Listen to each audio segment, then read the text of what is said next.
Hello friends, బాగున్నారా? దేవుడు నాకు ఇస్తున్న అవకాశం కొలది మీ ముందుకు ఈ విధంగా వచ్చి మాట్లాడుతున్నందుకు నేను ఎంతగానో సంతోషిస్తూ ఉన్నాను. ఈ రోజున మరొక విషయం మీకు తెలియచేయడానికి నేను ఇష్టపడుతున్నాను.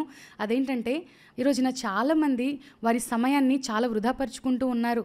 దేవుడు ఎంతో అమూల్యమైన సమయము ఇస్తున్నప్పటికీ దాన్ని సరైన విధానంలో ముందుకు తీసుకువెళ్ళక, సరైన విధానంలో వారి సమయాన్ని గడపక, సరైన వాటిలో వారి సమయాన్ని గడపక వృధా చేసుకుంటున్న వారు చాలామంది ఉన్నారు. ముఖ్యంగా యవనస్తులు, యవన తమ్ముళ్ళు, యవన చెల్లెలు కావచ్చు, వారి సమయాలను ఎక్కడెక్కడో తిరిగి పార్కులంటూ, సినిమాలంటూ, మొబైల్స్ అంటూ, పబ్బులంటూ వారి సమయాన్ని వ్యర్థంగా పాడు చేస్తూ ఉన్నారు. ప్రియ దేవుని బిడ్డలారా, ఒక దినాన సమయమును బట్టి మనం లెక్క అప్పగించాలి. తెలుసా?